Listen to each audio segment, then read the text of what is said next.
আজকে ঘুম থেকে একটু বেলা করেই উঠেছি। আর এদিকে দেখো, আমি ঘরটা ঝাড় দিয়ে নিচ্ছি, গেটে তালাটা খুলে। আর ঝাড় দিতে দিতেই দেখো মাসি ফ্যান নিতে চলে এসেছে। তো বুঝতেই পারছো কতটা লেট আজকে করে ফেলেছি ঘুম থেকে উঠতে। তো এইদিকে এতটা তাড়াহুড়ো করছি, তো ঘড়ির কাঁটার সাথে একদমই দৌড়ে পারা যাচ্ছে না। তো এইদিকে দেখো ঘরটা আমি ঝাড় দিয়ে নিচ্ছি, এখনও বাসি নাইটি ফাইটি আমি কিছুই ছাড়িনি। তো আমি ঘরটা ঝাড় দিয়ে মাসিকে ফ্যানটা দিয়ে দিচ্ছি, কারণ মাসি কতক্ষণ দাঁড়িয়ে থাকবে বলো, সে কখন এসেছে, আমি যখন বারান্দাটা ঝাড় দিচ্ছি তখন এসেছে।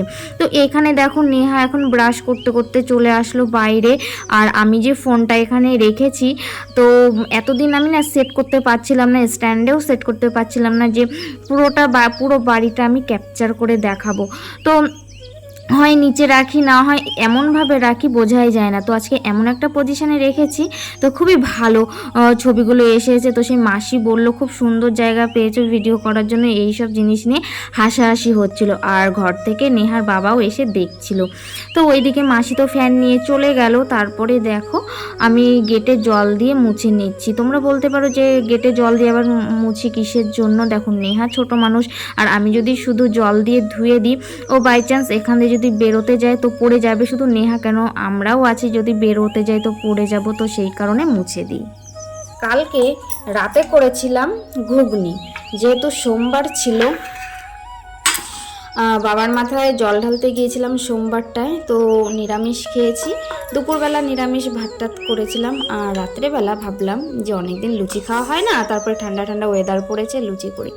তো নেহা রাতে ঘুমিয়ে পড়েছিল, ও আর লুচি খায়নি। তো এখন সকালবেলায় ওর লুচির কথা মনে পড়েছে। তো এখন নেহাকে আজকে আর সকালবেলা হরলিক্স দেবো না ওকে, এখন আমি তো ওর জন্য এখন আমি লুচি দিয়ে দিচ্ছি, আর ও এখন পড়তে বসেছে।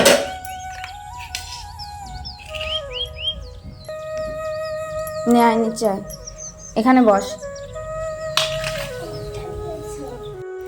হে guys, good morning, welcome back to my channel Togori blog চ্যানেলে তোমাদের আরও একবার স্বাগত। অনেক অনেক ভালোবাসা। সকাল বাজে এখন 7টা থেকে ব্লগটা আমি শুরু করে দিলাম। তোমরা কেমন আছো? আশা করি ভালো আছো, সুস্থ আছো, আর আমিও তোমাদের আশীর্বাদে ভালো আছি। তো দেখো এখন সকালবেলা উঠে আশিপাশি কাজ করে নিলাম, গেটে জল দিয়ে নিলাম, আমি ফ্রেশ হয়ে নিলাম।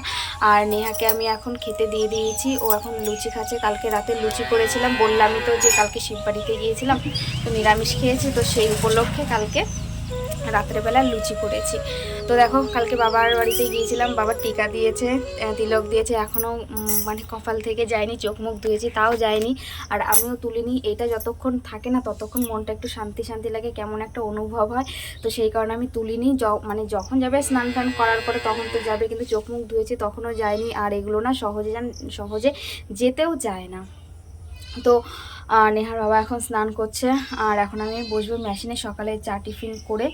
তো চলো তোমরা ভিডিওটাকে স্কিপ না করে তোমরা পুরোটা দেখো। আশা করি আজকের ভিডিওটা তোমাদের ভালোই লাগবে। আর যেটা একটা স্পেশাল, কালকে সোমবার মানে শ্রাবণ মাসের প্রথম সোমবার গেছে, যেহেতু ব্লগগুলো তোমাদের সাথে শেয়ার করা হয়নি, ফোনটা আমি নিয়ে যাইনি, কারণ সকাল থেকে বৃষ্টি হচ্ছিল আর প্রচণ্ড ভিড় হয়। তোমরা তো জানোই জলেশ্বর যে মহাদেবের বাড়ি আছে জলেশ্বর শিব মন্দির, সেখানে কিন্তু প্রচুর ভিড় হয়। ভোরবেলা ভুল রাত 3টে আর 2টো-2:30 থেকে কিন্তু মন্দিরের গেট খোলা শুরু হয়ে যায়, তখন থেকে ভক্তরা কিন্তু জল ঢালা শুরু করে দেয়। তো সেই কারণে প্রচুর ভিড় হয়েছিল। তো সেই ভয় আমি ফোনটাকেও নিয়ে যাইনি, আর তার থেকে বড় কথা বৃষ্টি হচ্ছিল। আর আমি যেহেতু একাই গিয়েছিলাম, ব্যাগ ট্যাগ ধরা বা কিছু আর সেগুলো নিয়ে যায়নি। আর কালকে তবুও একজনের মোবাইল চুরি হয়ে গেছে। আর এর আগে যখন চৈত্র মাসে যখন জলেশ্বর শিববাড়ির মানে মহাদেব কতটা জাগ্রত, তো এখানে প্রচুর ভক্ত আসে। গত চৈত্র মাসে কিন্তু মানে 3-4 জনের কিন্তু সোনার হার, মোবাইল অনেক কিছুই চুরি হয়ে গেছে। তো সেই কারণে কিন্তু আমিও মোবাইলটা নিয়ে যাইনি, অনেকটা ভিড় হয় সেই কারণে নিয়ে যাইনি। কোথা থেকে কি হয়ে যাবে, আমি থাকবো আমার জল ঢালার মানে চিন্তাতে, তারপরে যদি নিয়ে যাই, সেই কারণে ফোনটাও নিয়ে যাইনি, আর কিছু ক্যাপচার করা হয়নি। তো দেখো পুজো টুজো দিয়ে বাবার নামে আমি সবুজ চুড়ি পরেছি, অনেকদিন পর পরলাম, মানে অনেকদিন পর কেন, এই ফার্স্ট লাইফে মানে জীবনে এই প্রথম আমি সবুজ চুড়ি পরলাম। সবাইকে আমি পরতে দেখি, তো আমিও পরলাম। এর গুণাগুণ, পড়লে কি হয়, ভেঙে গেলে কি হয়, সবটাই জেনেই পড়েছি। তো ভাবলাম ভগবানের নামে বাবার নামে পড়ি, যা হয় হবে, কপালে যেটা লেখা আছে সেটাই হবে। তো চলো নেহাকে আমি টিফিন বলতে কি কালকে লুচি করেছিলাম, লুচি দিয়েছি, ও এখন লুচি খাচ্ছে বসে বসে, পড়তে বসেছিল। তো চলো এবার আমি টিফিনটা করে নিই, তারপর আবার তোমাদের সাথে ফিরে আসছি বক বক করতে, তোমরা দেখতে থাকো। ভালো হয়েছে? হ্যাঁ। ঝাল হয়েছে নাকি? ঘুগনি ঝাল হয়েছে? হয়নি? আরেকটা দেবো লুচি? দেবো?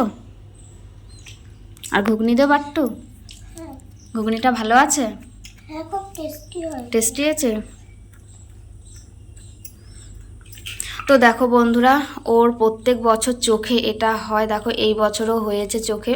তবু ওষুধ খেয়ে এখন একটু কম আছে। তাকায় দিকে পাখি, 2 চোখে এইবার হয়েছে, অন্যান্যবার একটা চোখে হয়, আর এবার 2টো চোখে একসাথে হয়েছে। ওষুধ খাওয়াচ্ছি, ওষুধ খাওয়ানোর পরে তারপরে মলম লাগানোর পরে একটু কম আছে। আর এই আঞ্জনি হলে চোখে কিন্তু খুবই অসুবিধা হয়, ব্যথা হয়, যন্ত্রণা হয়, গায়ে জ্বর থাকে, তোমরা জানোই যাদের হয়েছে। তো ওর প্রতিটা বছর এরকমটা হয়, প্রত্যেকটা বছর। তো তুমি ঝটপট করে খেয়ে নাও, হ্যাঁ খেয়ে নি তারপর পড়তে বসবা, কেমন? আস্তে আস্তে খাও। আরেকটা লুচি দিই?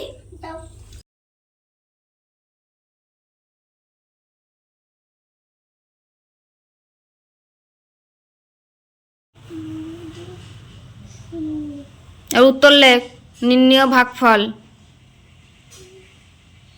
নিচে লেখ, এখানটায় লেখে যে এখানটায় হস্যু লিখে।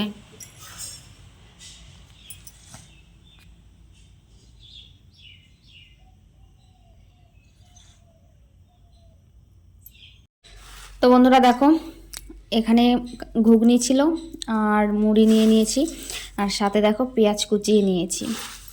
চাটা খেলাম না, কারণ ঘুগনিটা রয়েছে, নষ্ট হয়ে যাবে। আর লুচি যা ছিল নেহা খেয়ে নিয়েছে, এখন আমি মুড়ি দিয়ে ঘুগনি দিয়ে খাচ্ছি।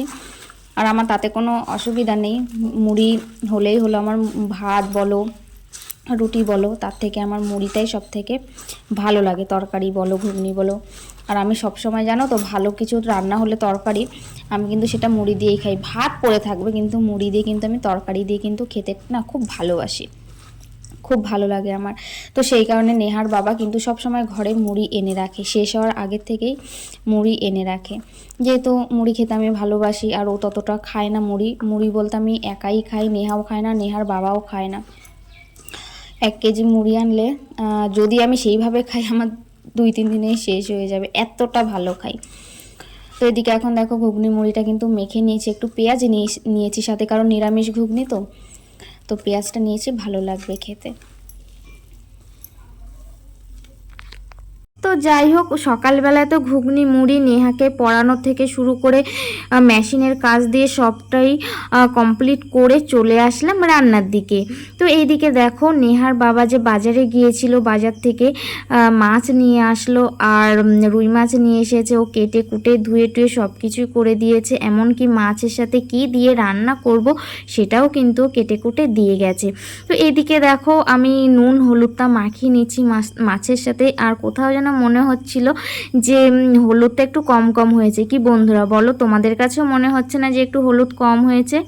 তো কি করব, আর আমারও মনে হচ্ছিল যে হলুদটা আর একটু দিলে হয়তো বেশ ভালোই হতো। তো আমার কাছে এমন একটা মানে কোনো জিনিস কাজ করতে গেলে যদি মনে হয় যে এটা হচ্ছে না, তো কেমন একটা খচখচ লাগে মনের ভেতরে।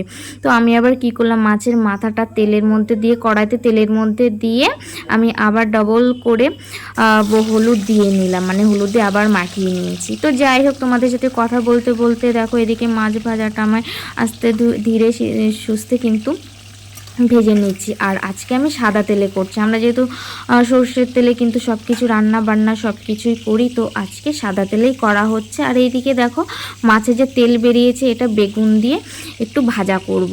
তো যাই হোক, সকাল থেকে কিন্তু কাজবাজগুলো সুন্দরভাবে করছিলাম। তো হঠাৎ করে এমন একটা পরিস্থিতির সম্মুখীন হলাম, মুডটা একদম পুরো অফ হয়ে গেল, মনটা না সত্যি খারাপ হয়ে গেল। কি আর বলবো তোমাদের সাথে, তবুও তোমাদের সামনে হাসি মুখে কথা বলতে হয়, ভিডিওটা চালিয়ে নিয়ে যেতে হয়। কারণ আমি যদি খারাপভাবে থাকি, অফ মুডে যদি তোমাদের সাথে কথা বলি, তো তোমাদেরও খারাপ লাগবে। আর এই ইউটিউবের কাজটা এমনই এক জিনিস, সবাই কিন্তু খারাপ জিনিসটা, মন খারাপ জিনিসটা কিন্তু পছন্দ করে না। সবাই কিন্তু চায় যে একটু ভালোভাবে ফ্রেশভাবে দেখবো শুনবো। তো এইটাই। তো এদিকে দেখো মাছের সাথে যে বেগুন দিয়ে আজকে ঝোলটা করব সেইটা কিন্তু ভাজা বসিয়ে দিয়েছি। আর এই প্রথম জানো তো বন্ধুরা, বেগুন দিয়ে আলু দিয়ে মাছ দিয়ে রুই মাছ দিয়ে ঝোল করব, জানি না কেমন লাগবে। তো যাই হোক, এদিকে আমি ভাতটা বসিয়ে দিয়েছি, ধীরে সুস্থে হতে থাকছে। তো পরে তোমাদের অন্য একটা ব্লগে বলবো যে আমার মনটা কিসের জন্য খারাপ। আমরা গৃহবধূ, বাড়ির বউ, আমাদের তো একটু মানে কথা তো শুনতেই হবে। তো সেই সব নানান দিকের সম্মুখীন হয়ে একটু মনটা খারাপ হয়ে যায়, যদি প্রিয় মানুষ, কাছের মানুষ যদি না বুঝে, যদি উল্টোপাল্টা কথা বলে, তো সেই দিক থেকে খুবই আমার মানে খারাপ লাগে। তো আমার কেন, প্রত্যেকটা মানুষেরই খারাপ লাগবে। তো যাই হোক, কিছু বলার নেই, সংসার ধর্ম করতে গেলে সামান্য কিছু তো মানিয়ে নিতে হবে, করতেই হবে, তাই না? তো চলো, আজকে কিন্তু ভিডিওটা আমি আর বেশি বড় করব না, কারণ আমার ভিডিও করার মুডটাই একদম নষ্ট হয়ে গেছে, আমি আর কোনো কিছু ক্যাপচার করতে পারিনি। তো সেই কারণে আজকের ভিডিওটা কিন্তু আমি এখানে কিন্তু এন্ড করব। তো তোমাদের যদি ভালো লাগে, মানে সকাল থেকে এই দুপুরে রান্না বান্না পর্যন্ত যদি ভালো লাগে, অবশ্যই আমার সাথে থেকো। নতুন বন্ধু যদি কেউ দেখে থাকো, আর পুরনো বন্ধু যারা দেখছে, অবশ্যই লাইক করে দিও আর কমেন্টে জানে। তো চলো, দেখা হচ্ছে তোমাদের সাথে পরবর্তী ভিডিওতে। টাটা।